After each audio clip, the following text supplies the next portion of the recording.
നമസ്കാരം.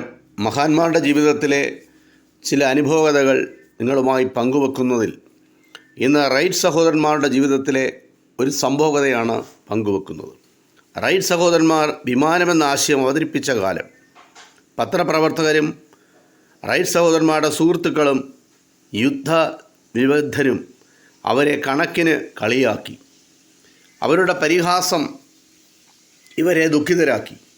വീട്ടിലെത്തിയപ്പോൾ പിതാവ് റൈറ്റ് സഹോദരന്മാരോട് ചോദിച്ചു, പണം കളയാനുള്ള മണ്ടൻ പണിയുമായി ഇറങ്ങിയിരിക്കുകയാണോ എൻ്റെ മക്കൾ? അപ്പോൾ ഓർവിൽ റൈറ്റ് പറഞ്ഞു, ഞങ്ങൾക്കൊരു സ്വപ്നമുണ്ട്. അത് യാഥാർത്ഥ്യമാക്കുമെന്ന വിശ്വാസവും ഞങ്ങൾക്കുണ്ട്. അതില്ലാതാവും വരെ ഞങ്ങൾ പരിശ്രമിച്ചുകൊണ്ടേയിരിക്കും. തങ്ങൾ സ്വപ്നം കണ്ടത് അവർ ഒടുവിൽ യാഥാർത്ഥ്യമാക്കി. അതിലവർ വിജയിക്കുകയും ചെയ്തു. 1903 ഡിസംബർ 17 ഓർവെൽ റൈറ്റും വിൽബറും അവർ അന്തരീക്ഷത്തിൽ വിമാനം പറത്തുക തന്നെ ചെയ്തു.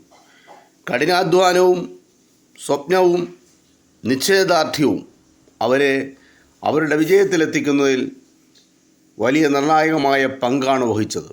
ഇത് എല്ലാ വിദ്യാർത്ഥികളും അറിഞ്ഞിരിക്കേണ്ട ഒരു ചെറിയ ജീവിത കഥയാണ്. ഇത് ഇത്രമാത്രം. നന്ദി, നമസ്കാരം.